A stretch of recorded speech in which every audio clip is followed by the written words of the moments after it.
Bonjour, bonsoir et bienvenue dans ce quatrième épisode de la saison 2025.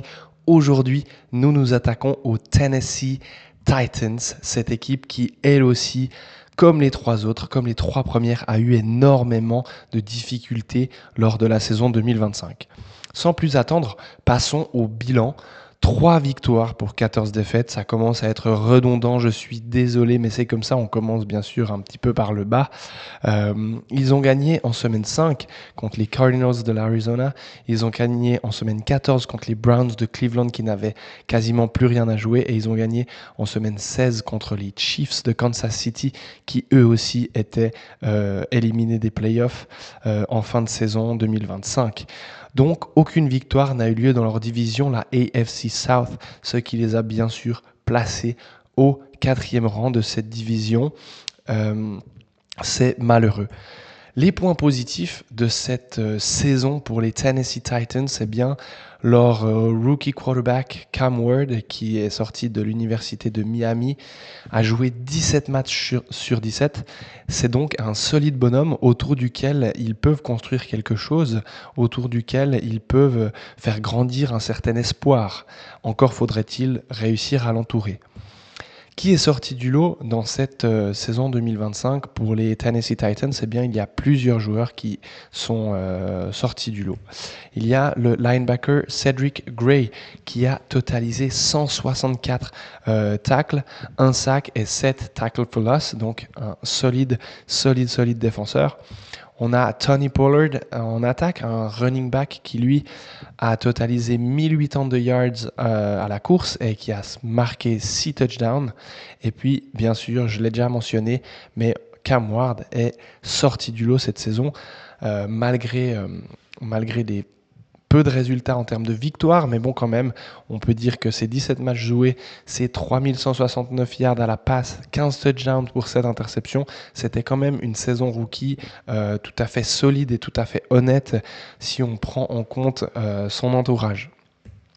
Les éléments négatifs, eh bien, ils sont pluriels pour les Tennessee Titans. C'est dur à dire pour la ville de la musique, hein. Mais top 30 à la passe et à la course. Donc 161,1 yards à la passe par match, 93,5 yards à la course par match. C'est trop peu pour une moyenne à la saison sur 17 matchs. Là, c'est du solide, hein, cette transition. Ils sont nouveaux dans le top 30 en points marqués, forcément, avec peu de progression à la passe et à la course, ça amène peu de points. Mais voilà, 16,7 points marqués par match, donc ils sont 30e dans cette catégorie-là. Et puis 28e en nombre, enfin au points encaissés, pardon, par match, 28,1 points par match, ce qui est trop, tout simplement, surtout si on prend en compte les points qu'ils ont marqués match après match, c'est-à-dire 16.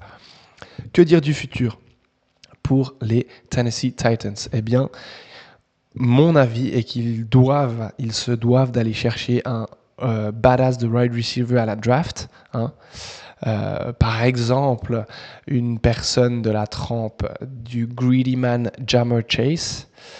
Et puis, ben voilà, il faudrait aussi qu'ils puissent trouver une pépite en O-line, hein, ça serait brillant.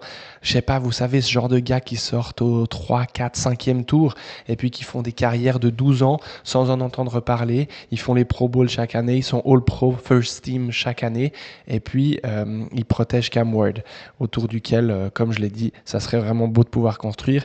Et puis ben voilà, améliorer la défense, amener des gens qui vont pouvoir épauler Cedric Gray dans cette tâche qui est très difficile d'arrêter les attaques en NFL cette année, ces années bien sûr.